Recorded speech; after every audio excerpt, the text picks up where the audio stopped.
Vous existez, vous respirez, vous marchez sur cette terre avec des rêves, des désirs, des élans. Et pourtant, pour certaines, pour beaucoup de femmes, vous êtes invisible, un fantôme qui traverse le quotidien sans laisser de traces. Pourquoi? Pourquoi certains hommes semblent-ils capter la lumière, attirer les regards, faire vibrer les cœurs sans effort apparent, tandis que d'autres, malgré leur bonne volonté, leur gentillesse, leur honnêteté, se retrouvent irrémédiablement dans l'ombre, ignorés, relégués au rang d'amis, de connaissances, ou pire encore, d'êtres insignifiants? Cette question brûlante, je vais y répondre avec une franchise brutale, sans détour, sans fioriture. Parce que la vérité, parfois, est une lame qui tranche le voile de nos illusions. Comme l'a si bien dit Héraclite, on ne se baigne jamais deux fois dans le même fleuve. Chaque interaction est unique, chaque moment est éphémère. Et pourtant, dans cette danse constante du changement, des schémas se répètent, des vérités fondamentales persistent. Ce n'est pas un hasard, ce n'est pas une malédiction, c'est une mécanique, souvent inconsciente, qui régit les cœurs et les esprits. Et je suis là, une femme, pour vous éclairer sur ce qui se joue réellement dans les profondeurs de nos désirs et de nos perceptions. Ce que beaucoup de femmes pensent, ressentent, mais ne disent jamais. Vous l'entendrez ici. Légère pause, la musique remonte un instant, puis s'adoucit à nouveau. Si cette question résonne en vous, si vous avez déjà ressenti cette brûlure de l'invisibilité, alors sachez que ce que je vais vous révéler aujourd'hui est vital. Ce n'est pas une simple conversation, c'est une introspection, un miroir tendu vers votre âme. Et si vous êtes prêt à affronter ce reflet, je vous invite dès maintenant à cliquer sur le 3e lien dans la description. Vous y découvrirez le manuel sexuel du stoïcien impitoyable, un guide qui va bien au-delà de ce que vous imaginez pour transformer cette invisibilité en une présence magnétique. Ne laissez pas cette opportunité s'échapper. Revenons à cette énigme. Pourquoi l'ignorance? Pourquoi ce silence assourdissant qui répond à vos tentatives, à vos efforts? La première chose à comprendre, et c'est une vérité souvent douloureuse, c'est que l'attraction n'est pas une récompense pour la gentillesse. Ce n'est pas une médaille décernée aux plus méritants. C'est une réaction chimique, une résonance émotionnelle, une danse complexe entre deux êtres. Et cette danse, elle est souvent menée par des signaux subtils, des codes non-verbaux, des énergies que beaucoup d'hommes ignorent complètement, ou pire, interprètent de manière erronée. Prenez par exemple l'homme trop gentil. Vous le connaissez. C'est celui qui est toujours là, toujours prêt à rendre service, à écouter, à consoler. Il est fiable, prévenant, respectueux. Sur le papier, c'est l'homme idéal, n'est-ce pas?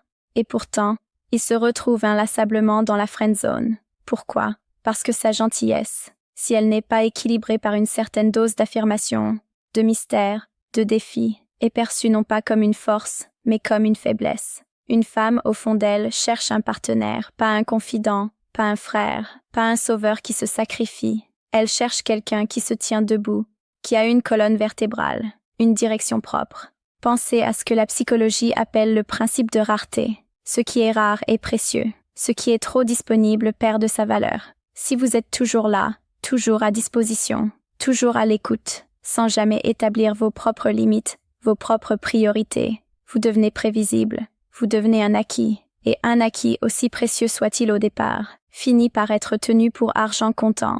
Il n'y a plus de chasse, plus de conquête, plus ce frisson qui naît de l'incertitude et du désir de posséder ce qui est difficile à obtenir. Imaginez cette scène. Vous êtes dans un café, et une femme que vous trouvez attirante est assise seule. Un homme s'approche timidement. Il s'excuse presque d'exister, bafouille quelques mots, se présente avec une voix hésitante. Il la bombarde de compliments, lui propose son aide pour quoi que ce soit, se montre excessivement zélé. Il pense bien faire. Il pense montrer qu'il est un homme bien. Que perçoit-elle? Non pas de la gentillesse, mais de l'insécurité, de la peur, une absence de confiance en soi.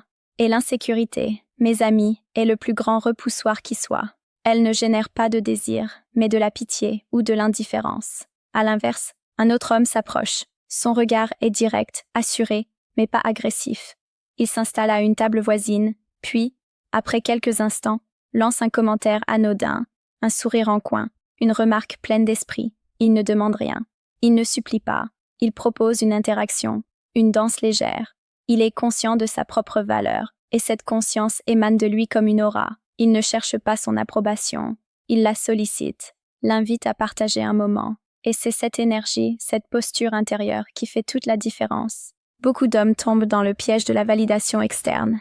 Ils calibrent leurs valeurs en fonction de la réaction des femmes. Ils cherchent désespérément un signe d'intérêt, une approbation, un sourire. Et ce besoin, cette mendicité émotionnelle, est perçue. Elle est ressentie. Une femme ne veut pas d'un homme qui a besoin d'elle pour se sentir complet. Elle veut un homme qui est déjà complet en lui-même et qui l'invite à partager cette plénitude. Elle veut quelqu'un qui a une vie riche, des passions, des amis, des objectifs, et qui l'a choisi, non pas par nécessité, mais par désir. Pensez à l'impact de l'inaction, de la passivité. Le monde est plein d'hommes qui rêvent, qui désirent, mais qui n'agissent pas, qui attendent le moment parfait, le signe du destin, l'alignement des planètes. Le problème, c'est que le moment parfait n'arrive jamais. L'opportunité se présente, éphémère, et disparaît aussi vite qu'elle est apparue. La séduction est une affaire de courage, d'initiative, de prise de risque. Ce n'est pas une science exacte, mais une forme d'art qui exige audace et improvisation. Si vous restez dans votre coin, invisible dans votre silence, comment espérer être remarqué? Ce n'est pas en rêvant d'un corps sculpté que vous l'obtiendrez, c'est en vous levant chaque matin pour transpirer à la salle de sport. Ce n'est pas en espérant une carrière brillante qu'elle viendra à vous, c'est en travaillant sans relâche, en prenant des risques calculés, en apprenant constamment. Et ce n'est pas en souhaitant la femme de vos rêves qu'elle frappera à votre porte, c'est en vous transformant en l'homme qu'elle désire, en prenant les devants, en vous montrant digne de son attention. Il est crucial de comprendre que les femmes ne sont pas un bloc monolithique. Chaque femme est unique, avec ses propres désirs, ses propres blessures, ses propres aspirations. Mais il existe des archétypes, des patterns psychologiques qui se retrouvent, traversant les cultures, les âges, les continents. Et l'un de ces patterns, le plus puissant, est la recherche de force. Pas la force brute, la violence physique, mais la force de caractère, la force d'esprit, la force émotionnelle. Une femme, même la plus indépendante, la plus affirmée, cherche inconsciemment un homme qui peut être un pilier, une ancre dans la tempête, quelqu'un qui ne s'effondrera pas au moindre coup de vent, un homme qui a une direction, une vision pour sa vie, et qui l'invite à faire partie de cette vision plutôt que de la laisser dicter la sienne. C'est l'homme qui sait prendre des décisions, qui est responsable de ses actes, qui ne blâme pas le monde pour ses propres échecs. Pensez à la différence entre l'homme qui se plaint constamment de sa vie, de son travail, de ses ex, et l'homme qui, même face à l'adversité, garde une certaine dignité, une certaine résilience. Le premier est épuisant, il draine l'énergie. Le second est inspirant, il nourrit l'âme. Les femmes sont naturellement attirées par l'énergie positive, par la vitalité, par la joie de vivre, et par cette capacité à surmonter les obstacles sans se noyer dans l'autocommisération. Un autre point essentiel est la capacité à gérer ses émotions. Beaucoup d'hommes ont été élevés avec l'idée que montrer ses émotions est un signe de faiblesse. C'est faux. Supprimer ses émotions, les refouler, les laisser exploser de manière incontrôlée, voilà la vraie faiblesse. La force réside dans la capacité à ressentir profondément, à comprendre ses propres émotions et à les exprimer de manière saine et constructive. Un homme qui peut parler de ses peurs, de ses doutes, sans s'effondrer, sans chercher à être sauvé, est infiniment plus attrayant qu'un homme qui masque tout derrière un masque de fausse bravade ou d'indifférence. C'est là que la philosophie stoïcienne, loin d'être un carcan émotionnel, offre une voie vers cette force intérieure. Être stoïcien, ce n'est pas être insensible, c'est reconnaître ce qui est en notre pouvoir et ce qui ne l'est pas. C'est accepter les revers de la vie avec courage, apprendre de ses erreurs, et se concentrer sur l'amélioration de soi. Un homme stoïcien n'est pas un robot, c'est un homme qui a le contrôle de son esprit, de ses réactions, et qui ne laisse pas les circonstances extérieures dicter son bonheur ou son malheur. Et cette maîtrise de soi, cette sérénité intérieure, est incroyablement séduisante. Si vous souhaitez approfondir cette voie, développer cette maîtrise émotionnelle et cette force intérieure qui vous rendront irrésistibles, je vous invite à cliquer sur le deuxième lien dans la description. Vous y trouverez le manuel brutal du séducteur stoïque, un ouvrage qui va transformer votre perception de vous-même et des femmes. Il ne s'agit pas de manipulation, mais d'une transformation profonde qui émane de l'intérieur. Parlons de la communication. Pas seulement les mots que vous utilisez, mais la façon dont vous les utilisez et surtout ce que vous ne dites pas. Le non-verbal représente une part immense de notre communication.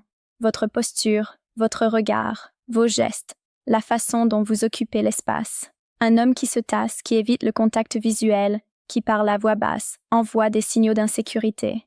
À l'inverse, Un homme qui se tient droit, qui maintient un contact visuel approprié, qui a une gestuelle ouverte et confiante, projette une image de force et de présence.